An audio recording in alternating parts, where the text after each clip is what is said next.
Hello, another anime review video here today. So it's the third week of the summer anime season. More shows continuing, which is nice. So yeah, gonna talk about some shows I enjoyed this week. Takopi continues to be cinema. This cute pink ball, he is actually like so infuriating. So I'll talk about it. Dandadan kind of concludes this fight with Evil Eye in like the most chaotic way possible. It was so cool. We got some backstories in Call of the Night, making us ask some more questions. Yeah, there's some other reveals. Gachiakuta also continues. I'll also talk about it. Starting off with Gachiakuta, so we have episode 3 right now. Yeah, we're back. So basically, this is like a classic kind of a shonen meet the party episode, and they explain more of the power system. So yeah, basically our main dude Rudo, he gets rescued. He showed off his power to Engine. So yeah, Engine kind of like took care of him. Now he's in the hospital, kind of getting treatment from like, fighting all these like people and monsters. And yeah, basically he's like integrated into the city. We see that the planet they're on, there's like an actual functioning city, village type thing. There's like people, there's money, a currency system, and they have walls to protect them. So basically we see that there's like energy in this world called anima, and the garbage monsters kind of like grow off negative emotions. So yeah, anima's like pretty powerful, but you can also harness it. So if you can take care of items as well, put your emotions into items, then you can also use the anima to like kind of control your powers. So basically Engine, he's part of the cleaners, who are like a group of people that fight the monsters. He recruits Rudo because yeah, he has a lot of potential. He can control literally any object with his gloves. So that's cool. But also yeah, Rudo's kind of like young and inexperienced still. So he's just like kind of following Engine. He really has no choice because yeah, Engine kind of saved his life. And I guess he kind of has to like fight things and progress to kind of like finish his mission of revenge. He needs to go back up top. But yeah, the problem is he doesn't know how. Engine doesn't know how. So it's probably like a later game thing that he'll do. But basically Rudo's gonna be serious now. He says Gachi. So I guess that's like his motivation. That's like the title right there. After that, we do meet a new character. His name is Nichiku, and he's basically kind of like Rudo's partner. He's older than him, so he's like mentoring him. This guy, his power is like a stick, so it's not really flashy compared to other people's weapons. But then the fact that it's so limiting, it's just like a basic stick, makes him so skilled because yeah, he has to do so much with so little. So he kind of fights Rudo after like Rudo chases after a cat and then steals his stick to kind of like trap the cat. And then Nichiku gets all mad because he's like, bro, why'd you take my stick? That's my precious item. After getting a flashback from Rekto's like sage advice,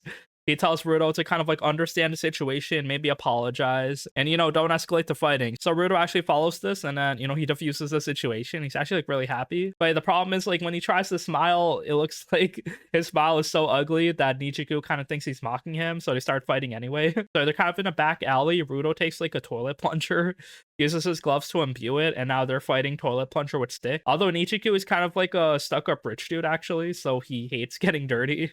So he runs away from the plunger because there's actual poop on it. So basically like funny Scooby-Doo scene, like cool lighthearted moments as the cast kind of meet each other. And then after that, Engine kind of picks them up after like they resolve the fight. So yeah, we see like the 3 cast members so far, and at the end of this episode, we see in the back of the card there's like another girl here. So yeah, all of them are part of the team of cleaners. They're all featured in the openings. So yeah, good progression so far. I like how it's not like extremely edgy. There's some good lighthearted moments. So yeah, that's fun. Also after that, we have Dandadan. So season 2, episode 4. So the fight with Evil Eye continues. First of all, though, like the volcano's exploding, so we have to stop that. Momo realizes that she can use like the dead body of the Mongolian death worm and like use it as like a water sprayer to kind of like solidify all the lava everywhere so it doesn't spread. So yeah, I mean, it's taking a long time. She uses her psychic powers to run away, but then we see like the old lady's also like blocking her. So that's happening. And then also Evil Eye kind of shows up out of nowhere. So yeah, all of them start fighting him because he seems to be the big threat. And yeah, it's kind of like an unlikely team up. Also, we see like the handstanding bootuber guy. He's also there. So yeah, he kind of like helps Momo. It looks like Momo's grandmother was actually asking him to help, but then she didn't really give any information. So he didn't realize that Momo was the person he was supposed to protect. He thought she was like a random tourist. But basically all of them are together, and then yeah, they're fighting Evil Eye. We see that the fight gets like really intense because yeah, Evil Eye can like 1v3 pretty easily. Like the fact that he can kick his soccer ball while also like punching you going close range is like kind of insane. So then after like all 3 of them hold him off using their special moves, Momo kind of grabbing him, he breaks free, and then we see Seiko coming in. So Momo's grandmother comes in with the UFO. We see the punching praying mantis guy also show up. So yeah, a lot of hype interruptions here as like people are just like jumping Evil Eye, people going hand to hand. It was just like pretty sleek. And then also like the dummy comes in, so the Dandadan song is also playing, the one that happens when people run. He starts running full speed to Gigi. Gigi actually punches him. But then we realize like there's this like curse seal inside of him. So yeah, the mannequin, he kind of like breaks apart and then kind of wraps himself around Gigi, and then he just traps Gigi inside of him. So yeah, we got him. Evil Eye's trap. We beat him. And, insane fight with everyone contributing. Animation top tier and a lot of like fun moments. But yeah, problem is Okarun, he's still missing. him and the Turbo Granny, they're like kind of trapped underneath the burning building. And also like the volcano and lava was there. So yeah, it looked like Okarun was dead, but no, he's our main character. He won't die. And we see that the little alien flying the UFO, he kind of like rescues Okarun as they also like spray water everywhere. So yeah, they stop the volcano as well. And yeah, basically Okarun is saved. He kind of like hugs Momo, which was such a cute moment. And you know, both of them kind of like need each other, support each other. It's great. And you know, they're kind of like sad because they can't really help each other in the fights. They had to kind of like separate and split up. So yeah, now that they're here, it's like a big sigh of relief. And you know, we beat the evil eye. So yeah, it took 4 episodes. It was insanely well done. And I guess we don't really know the aftermath because he is trapped. So maybe Gigi can control him now. We gotta see. And I can't wait for more crazy developments as we kind of like resolve this like huge fight with Evil Eye. Also, after that, we have Takopi's Original Sin episode 5. Bro, this dumb MF Takopi, this pink ball, he's so evil, he's stupid. So yeah, we kind of realized why he has memory loss. It was like implied that he did something to make him expelled from his planet. Now it's explained here. I love it. I love the story development. I love the storytelling. I love how it's animated and directed. So everything about this show is like beautiful. And yeah, basically Takopi, he's the evil guy. His original sin, there was a lot of sins he committed, but yeah, the first one was actually like kind of leaving his planet. So basically, we get Takopi backstory this episode, and it happens when he goes to Tokyo with Shizuka. So yeah, like everyone in Shizuka's life, they betray her in her point of view. He's going full goblin mode, just like not trusting anyone. And yeah, basically, she wants her dog, she wants her dad, goes to Tokyo, but Chappie is dead, bro. She can't accept the facts. She's in denial. She's mind broken. So basically, she visits the dad. She finds his address, and you know, they use the invisibility cloak to kind of like travel through Tokyo. But the problem is the dad, has a family of his own. He has 2 daughters, and he sees Shizuka all dirty and homeless. So he's like, yeah, I don't know you. It was so fucked up. So Shizuka sees that her dad's like scum. She sees that the 2 daughters might, like, she thinks that they might have eaten Chappie. So she's like, what if I murder them and check their stomachs? So Takopi's kind of enabling this girl. Like, she's all evil now and psychopathic. And I guess this timeline is fucked. So yeah, like Shizuka kind of like hits Takopi in the head with a rock. And Takopi, like, his memory comes back to him. So he realizes, yeah, why he had memory loss, why he can't go back to his planet. Well, it's because he was here 4 years in the future. This is his 2nd time loop. So what happened in the first time loop? Well, here he met Marina instead of Shizuka. So he meets Marina when she's in high school. And basically she has a scar on her face. So yeah, her mom has been abusing her. We see that the dad left them, and you know, she's a bit sad, like having to deal with her drunk mom, and then also like traumatized because her mom can like go abuse her at any time. She can't really protect herself. So yeah, basically she's living her life kind of like sad and lonely. But then yeah, she meets Takopi. That's like, you know, the classic, shows all the happy gadgets. We see Marina's a bit abusive, kind of learned it from her mother. So yeah, all the parents are like, you know, enabling the kids, teaching them the wrong lessons. But basically, yeah, Takopi wants to make Marina smile. But then one day Takopi realizes one of her wishes is to like, you know, have a boyfriend, get married. So her mom would kind of like be happy. So yeah, Takopi finds her a boyfriend. And the boyfriend is Azuma, so he's also here. So yeah, they kind of separated. But yeah, now they meet each other in high school on the street one day. You know, they kind of hit it off. We see Marina, she has like genuine emotions towards him. And her mom is also happy because she's like, oh yeah, this guy, he's like the son of a doctor. He's gonna like take care of the clinic. So we see Marina's mom kind of cleaning up and it's like all happy. But yeah, the problem is Shizuka is also alive in this timeline. So all 3 of them are alive. We see Shizuka's suicide attempt actually failed because the rope she used was too weak. So basically, Azuma also sees Shizuka. Now Azuma breaks up with Marina and hangs out with Shizuka. Like that's a crazy timeline. So basically in this timeline, without Takopi's interference, like everyone's still alive. Like their lives aren't perfect, they're still broken, but it was slightly better than if he was here at all. Her mom also kind of crashes out because yeah, she was like preparing like this huge dinner for all of them together. So yeah, she actually kind of assaults Marina again, like goes crazy, almost slices her with glass, but then Marina kind of counters and kills her own mother. So yeah, Takopi sees this, he's all like confused, like, oh shit, what should I do? And then Marina, we see her kind of like talking under her breath, like, oh, this is all Shizuka's fault. If she wasn't alive, then you know, none of this would have happened. So basically Takopi's like, okay, I get it. I'll go back to my planet on my ship and I'll kill Shizuka. So he was actually working for Marina before. So yeah, he goes back to his planet. He talks to his mom. And then he's like, yeah, I did this. I went to his planet. I want to make her happy. So I need to go back in time. And mom is like, bitch, you learned the wrong lessons. We got to reset you, factory reset, erase your memories. They're doing that, but then Takopi, he's like very emotional. So he kind of slaps his mom. All the happy aliens are just like shook. They're like, damn, bro, what are these emotions? Murder, anger, physical harm? So yeah, this is like some kind of new shit that he learned from Marina. And basically the mom is all confused. And then basically Takopi also like uses the giant clock to go back in time. The problem is, since like he was in the process of losing his memories, this is why like he forgot everything. So in the second timeline, his goal was to kill Shizuka, but then he did the opposite. He protected Shizuka and he killed Marina instead. So I mean, yeah, the story is crazy. Like again, there's no like winners. There's no good or bad people. There's like the parents are insane, and then Takopi, he's just like an annoying ass plot device. He's just dumb. He doesn't know better. So yeah, I mean, we're just like exploring this like kind of broken ass neighborhood with all these bad parents, and then yeah, Takopi's just like killing people instead of saving people. We see at the end of this episode, Asuma kind of talks to Takopi now. I don't know how we're gonna resolve this. Maybe more time travel, but yeah, again, like I think this world would be better without Takopi. But yeah, I guess we gotta see what's gonna happen. Okay, so for Call of the Night Season 2, Episode 4, we get some backstories. This one is from Kabura. So she's like the hot, sexy nurse we see here. She was wearing the black dress usually, but yeah, now she's like a nurse here. And then yeah, Nazuna and Ko want to know more about this hospital, why Nazuna had this patient card here. So basically they do some investigating, they're kind of scared, and then Ko actually gets kidnapped by her. So yeah, it's not really that malicious, but I guess like she wants to know like if Ko knows anything, but he doesn't really know anything. So yeah, Nazuna also shows up, and then she drinks Kabura's blood. And then now we get like a whole flashback of Kabura's backstory. So the person that actually turned her into a vampire was Nazuna, or a girl named Nanaxa Hina. But yeah, it's not really Nazuna. It just looks exactly like her. So I guess like Nazuna's mom, or like a clone, a body. I don't know, man. I need the next episode to explain who this lady is. But yeah, basically, Kabura, she's kind of like lesbian. So yeah, she kind of falls in love with the nurse because like her body's kind of weak, and then the nurse was taking care of her. You see, Kabura's actual friends in real life don't really like her, but then they invite her to like hang out anyway. But yeah, they don't really know anything about her. And then she also doesn't really like hang out with men, so yeah, they have like a lot of boys around them. So yeah, her only solace is Nazuna. But yeah, she decides to kill herself one day. Then we see Nazuna's on the roof, and then Nazuna kind of gives her an out, says, "Oh, do you want to like enjoy the night, be a vampire, you know, explore the world?" So yeah, Nazuna sucks her blood. That's her backstory and how she became a vampire. The thing is, this isn't Nazuna. It has her same last name, but yeah, like it can't be Nazuna. So yeah, anyway, we meet some sus vampire. We have more questions than answers. But, you know, kind of like a crazy progression so far, like learning more about these vampire backstories. But, you know, Call of the Night continues. The vibes are great. Music is nice. And some cool suspenseful stories out here. Also, after that, we have Kaiju number 8. So, yeah, season 2, episode 2. Kafka got some erectile...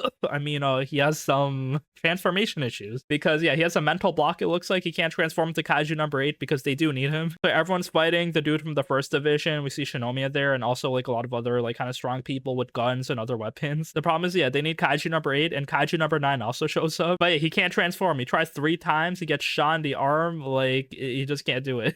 It's crazy, bro. So yeah, I mean, it's like the mental block. Probably he's afraid to kind of like go berserk because he kind of like went hard on Shinomiya's dad, and now yeah, I guess he never transformed since. So basically, yeah, Kafka kind of fights Kaiju number 9. He hits him with finger guns. Like Kaiju number 9 is also like pretty strong. Like he has like a lot of projectile attacks, invisible bullets, but then he can also like transform his body. So like, kind of crazy. We see he can split himself into 2 pieces. So yeah, we see the captain of first division is also fighting him. But then yeah, Shinomiya shows up last second to save Kafka. So it looks like round 2 for her. She wants revenge because yeah, this dude kind of like shot her last time. So yeah, Shinomiya with a giant axe. She's getting stronger. She wants to be as strong as Mina and also as fast as Hoshina. So there's some cool strong progression by her, and yeah, I guess we'll see what's gonna happen. But you know, fun episode. More Kaiju fights over here, more escalations. Also, we have Secrets of the Silent Witch episode 4. Nothing much to say here. Just like Monica solving more problems, instantly discovering like the evil memory control guy. There's kind of like the big antagonist in this arc, and he kind of controlled the ice guy from the student council. That dude kind of goes berserk, can't control his powers, and then Monica just like saves him. We get his backstory where like he's like related to nobles, but then yeah, his mom is like a commoner, so he wants to like kind of do well for her. He wants her approval, so yeah, that's why he's kind of like crashing out, trying hard. So, yeah, Monica kind of like dispels his magic and knocks him out, so yeah, that was cool. And we see that she's kind of tracing like this memory mind controlling magic to like this evil teacher.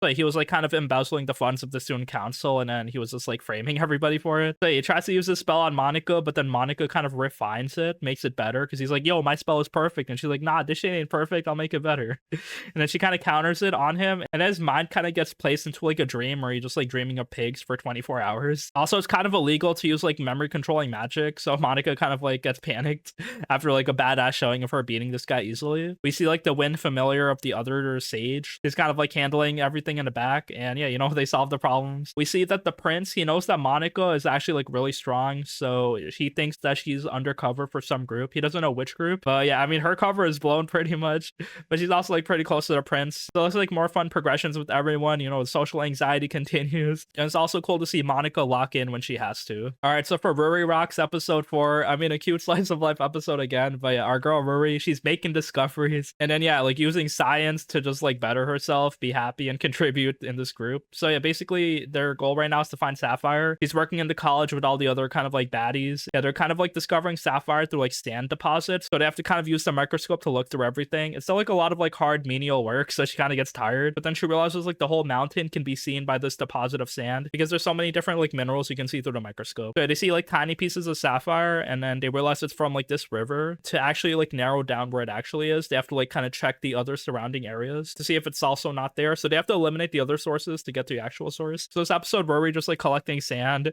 and then cute progressions that she's kind of like going hard with her hobby. All the other girls kind of helping her, and then yeah, she's learning more things, kind of like using magnets to help like sift the sand better. So yeah, I guess we're into Sapphire arc so far. Gonna find some cool expensive rocks. So a fun slice of life episode where we're learning more things, and our girl Rory's also kind of like progressing with her hobby. All right, so for Rascal Doesn't Dream of Santa Claus episode 4, we see Santa. She's here.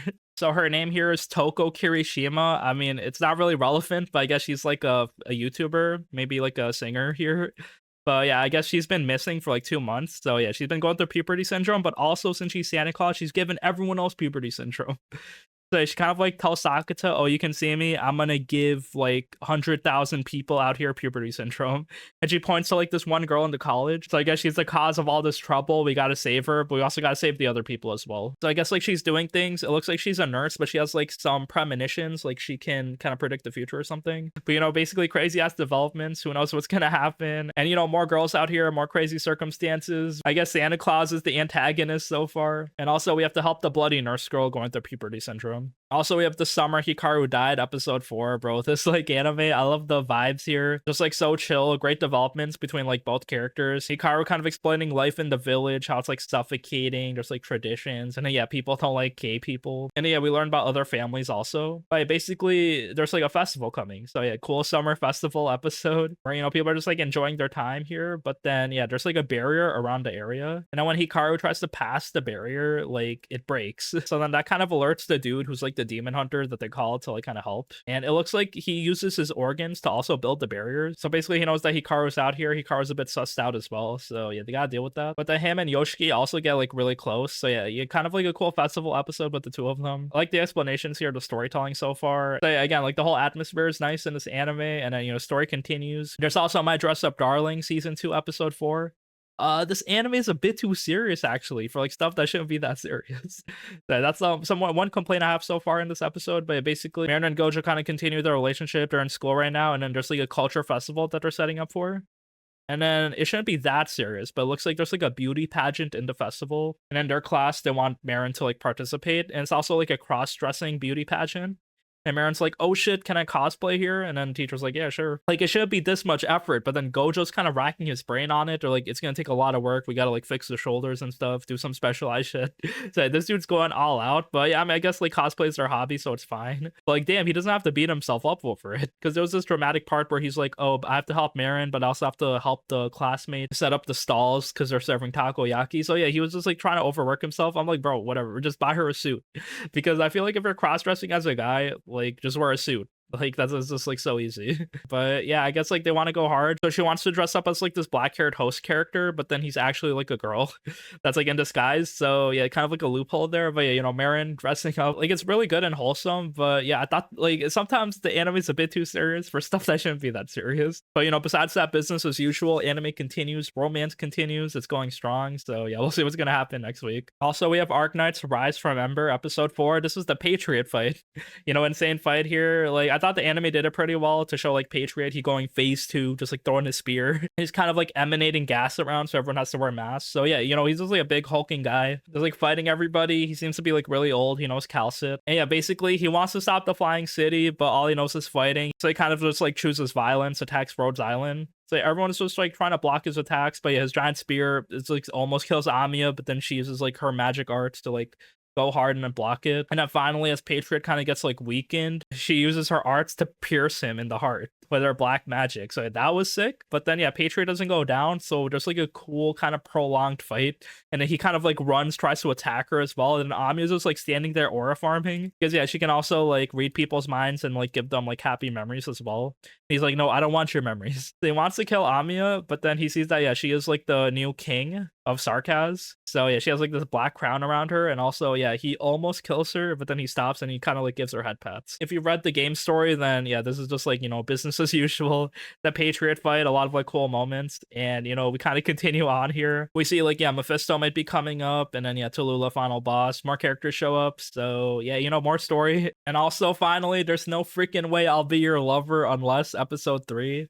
I've been liking this show, just like cool Yuri show, kind of cute girls, and then kind of pretty escalating story. Both girls are kind of experimenting, but then the main girl, Mize, was like touching her, groping her like at all times. It was a bit uncomfortable. So yeah, the fact that they address it here was also insanely good. They were building this like kind of relationship where Mai kind of oversteps her boundaries, and now they kind of address it because it goes kind of crazy where Reneko's sister walks in on the two of them while Mai was like on top of her while she was like undressed. So it was like really awkward moment, hard to explain. And Reneko gets mad, she slaps Mai because yeah, she told Mai to stop, but then Mai like thinks she could get away with it because like of her riz, I guess. But basically, I like the fact that they address like this kind of like toxic Yuri situation where one girl just like doesn't know boundaries, and then now the relationship is even more complicated. So yeah, we'll see what's gonna happen. But yeah, insane kind of like developments here, kind of tragic moments, and you know, pretty compelling story for just like a random Yuri show this season. And yeah, that's it for the shows this week. Thank you for watching. But let me know what anime you've been liking this season. Like again, the action shows are crazy, and you know, Takopi is like one of the more unique shows I've seen this season. I've been meaning to catch up to Karuhana, the Fragrant Flower, so yeah, maybe next week I'll talk about it. And besides that, I'll see you next week. Peace.